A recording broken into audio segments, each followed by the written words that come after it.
But no, so I mean, I really love it. I mean, it's just like having your friends in your pocket. I mean, I could literally wank on about Twitter all day, but it's, you know, if you're sitting at a train station and you're a bit scared you might be attacked, you can just get your phone out and just swap multi-ruffles with Grace Dent for 5 minutes and just feel strong inside as a woman. It just kind of, you're never alone when you've got Twitter. And also you can just fit in, you know, you can be in the middle of cooking the kids' tea, say something very cutting about Simon Cowell's haircut, and then go back to cooking the tea, having smashed the establishment.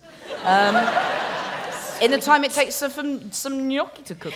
They're fast. They are fast, yeah. Bastards. Okay, we've done the grown-up questions. So I went online and found old copies of Smash It Annual with actual biscuit tin questions. Yeah!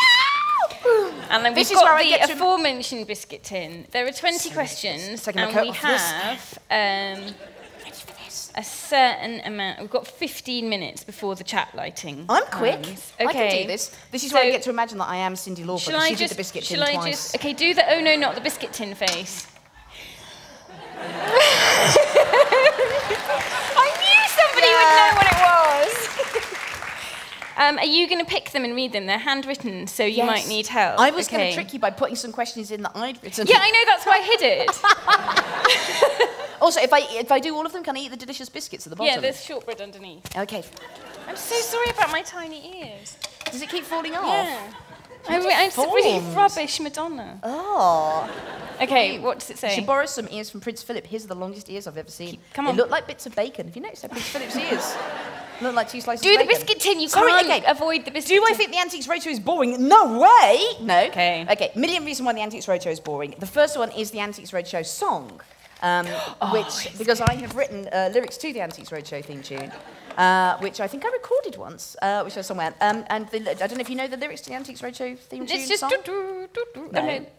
It's antiques, antiques, antiques, antiques, antiques, antiques, antiques, antiques. Antiques, teaks, teaks, teaks.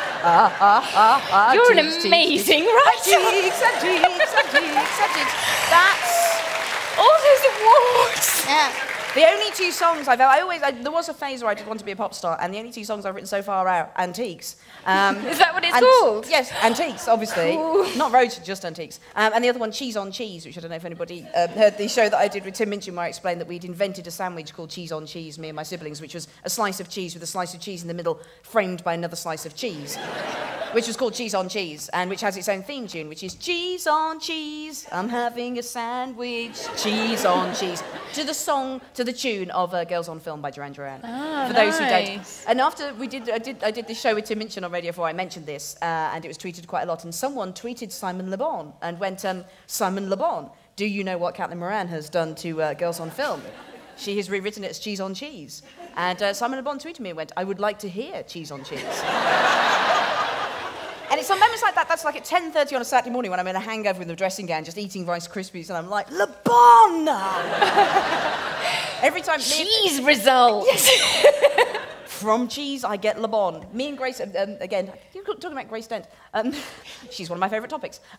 Whenever Simon Le Bon tweets either me or Grace, we both go into DM and just go, play it casual, play it cool. Another question. Le Bon just tweeted you, don't need to draw any attention to that, that's fine, perfectly normal, carry on. It's Simon Le Bon! I've got both the Kemps now as well following me. Both the Kemps from Spandau Ballet. Kemp sandwich. 2 Kemps. I had the first one for a while. I had a Kemp N, Martin. Kemp J came on board a couple of months ago. I was like, both Kemps. I think you get points for that. That's like Yahtzee. Yahtzee! I've got both Kemps. Have I got any nice crockery? Oh, this is a really hurtful question. I'm so sorry. It's off the internet. Okay. Me and my husband did a thing recently where we had a Cups World Cup because as soon as I say this, you'll realise that this is true. That in your house you have the mugs that you love, the cups that you love, and then a load of random cups that came into the house that won't break. Yeah, and you hate them. tell them. Weird ones that people have painted for you and given you, the one that children have made, or like the one that comes in a shitty little feet on them. Yeah, exactly. Yeah. Hang on.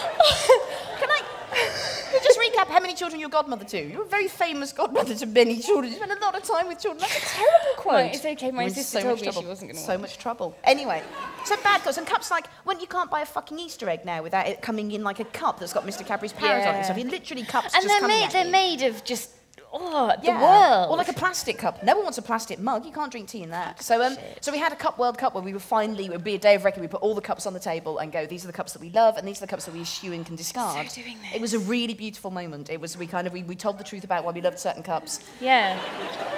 Which cups are good for tea, which one's coffee, all that kind of thing. And the one that I loved most was a beautiful one. So my husband's favourite cup was a very small one, the smallest mugs we had, very plain white, with a simple navy band around it and a very normal handle. And he was like, I love this because it's my simple small cup and that has just the right amount of tea for me. And then we looked at the cup that I put next to it, which was my favourite cup, which was this big! And covered in ornate things, and it cost about £24 for Anthropology because I'm a knob, and had a really ornate handle on it. And was it one of those ones with the really thick rim that when you're drinking tea, you're like, just, ugh. No, I like it. I like to chew my cup. No, and it was just the difference between our personalities was right there. Pete small, humble, tiny cup. Me with the goblet of wankerdom. And, but my goblet of wankerdom, handle fell off it on Monday. So, have you any nice crockery? I did until Monday. Until when my goblet of wankerdom broke. I'm having a sandwich. Have I ever thought I was a bus stop?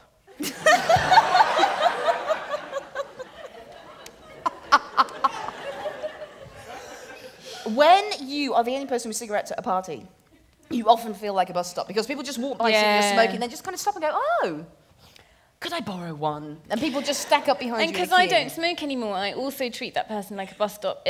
But I'm a person that's thinking about getting the bus but needs to walk. And I kind of walk past and just kind of go a bit slow. And yeah, okay. I like all the instances in our lives that we might feel like we're a bus stop. Yes, no, it's generally we're there. whipping through it. Yes, or at a children's party I often feel like a bus stop. That bit at the end, I wrote a column about it, which I think was reprinted in the Times this week. So if you read it this week, I'm sorry I'm about to bore you with old material. But my husband, again, is very into making children party bags when they go to... when we have children's birthday parties. And he really puts a lot of care and attention to it. And he always wants each one to be different every year. And to say something about the child and to say something about our family. So this got to the point where last year he made all the children who come to this party, 35 of them, a CD of Dora's favourite songs, which, given that she's the children of two music journalists, include things like Stackridge's All Around My Hat, Night Flight by Pentangle, and two Lilac Time B-sides. So, I mean, as each child was looking at it, they were like, this weird folky prog rock coaster means nothing to me. And immediately wanging it in the bin, but people put so much love into it. Whereas I don't believe in party bags. I just think, you have come here, I have entertained you for 2 hours with a very costly clown. I fed you, I watered you, now leave before I summon a policeman. You have had your fun, sunshine. But when that bit where I'm having to hand out grudgingly the party bags that my husband's made and children are just queuing up and gratefully just wang it into the bin on the way out, I feel like a bus stop then as well. Okay. I can think of another instance where I feel like a bus stop. No, I can't, it's fine. Don't worry. Did I ever have a rocking horse as a child? Oh my God. We had a broken rocking horse. This is going to be one of my Angela's Ashes stories. Sad face. We were terribly poor, but we did have a sense of humour, and that makes it all okay because you can eat funny jokes and wear them like a cloak. You can't. It's shit. And we had a man next door who would just throw things over the fence that he thought we might like. And the thing was, we always would like them because they were free, and that was the defining thing about things that we liked. They were free. So he would give us sticks. He gave us 2 broken chairs once. And he, how are they broken? They were just the rush weaving in the middle had a hole in it. So they were like loose. Yes. Yes. Yeah. It was something you could sit on and immediately develop hemorrhoids by the dangling nature of your arse through them. I think he thought that we might be able to mend them. I think he thought that we were very talented at mending chairs. I was sitting there as a 9-year-old child. Yes, I can mend a chair. But we took the chair, and then one of the things he gave us was a rocking horse that was broken. It didn't have a seat. It was just a kind of metal frame with a horse's head on it, but it didn't have a seat. So in order to rock on it... Like Warhorse? Yes, basically. He gave us Warhorse. That is quite Angela's. And we called it, for some reason, Nestle. Maybe we named it after the most evil company in the world because it was so very painful to sit on, because you just had to simply sit on a spike or just hover above it and rock until your quads gave way. But yes, we had a rocking horse as a child, a broken rocking horse. Please be lolsy. Yes. Is the next one. Did anyone you love ever die? You've covered that. Have I got a Ronald McDonald toothbrush? No. Okay. Like these. Do I know anyone called Tarquin? No, but we did once know someone called Simeon, and I couldn't believe that they'd given that as a name to a person. I was like, at first I just thought, that's like Damien Hurley. You've really misspelt Simon there. But Simeon just means monkey, unless there's another reference. It's just literally, how can you do that? How could you call a child? And our children have just started at school this week, and at their new school, and there are 2 children in the class called Elvis, which I find amazing. Because when you are naming a child Elvis, I suspect the uppermost thought in your mind is, no one else is going to be called Elvis. and I want to find out more about the 2 Elvises in our class, Elvis A and Elvis R. I want to find out if they're both named after Presley, or if they're both named after Costello, or if one's Costello and one's Presley, and which one they think would be superior. I just think the Elvis wars could go on forever. Is a beautiful sound. It is. Let's have a look next. When does the quack quack duck happen? And can I have a biscuit? Yeah, help yourself. If I was a kangaroo, what would I keep in my pouch? Fags? Fags, iPhone, Twitter. I would keep Twitter, I would keep fags, I would keep... Yes, that's all I need, really. I just don't think what else I have. An eyeliner. Oh, and sweat pads. Did anyone... Okay, does anyone in the audience have issues with sweating? You don't need to put a hand up because that would be the wrong response. Imagine if Chris Martin was here and he put his hand up. Yes. It's Chris Martin. Chris Martin being so sweaty at the Paralympics closing ceremony. A lot of ladies quite excited about that. Just curious. Anyway, for years, my life has been moulded around my gross sweating issues, which is a problem that I share with my sister to the point where we'll send each other emails going, have you tried Robert Mitchum? There are, not the man, he has a product. Like Barry Norman has pickles, Robert Mitchum does... is it Harry Mitchum? Someone does 24-hour dry. Am I just thinking of Mitchum deodorant? Is that what Mitchum is? Yeah. Yeah, that one, that 24-hour one. The one that makes you... It's got anything to do with Robert Mitchum. Is it not? Soz. Is that what I thought it was? But it's not. Is it? Hang on. Is Mitchum... It's not like Paul Newman salad dressing. Like Peter Andre's coffee shop. It's just called Mitchum. It's like the Elvises. Sometimes there's more than one. I've made such an error. Yes.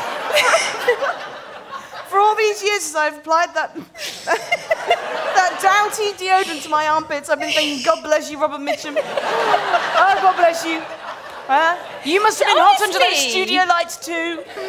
You tried to find pore blocking technology that would help you like it's helping me now, Robert. Thank you. It was not him. I'm crying. Anyway, no, but this point, so sweaty. Anyway, so for years, dominated by my sweaty issues, like to the point where one of the first reasons, I've known many reasons... black and white film stars. I suppose you would see it even more in black and white. And one of the many reasons, I've got many reasons now why I don't do television, but one of the very first reasons why I decided I didn't want to do TV was because of my gross sweat issues.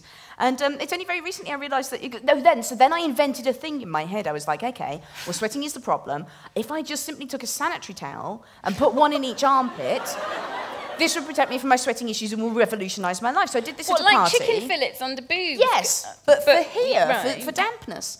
And did that, and one fell out of my sleeve, and that was a difficult moment. And then... Where were you? I wish Robert Mitchum had been there at that point, just to cover it up. He would have been really sort of strong and wise. Strong, wise woman. If he'd invented the deodorant. If he'd been there for me.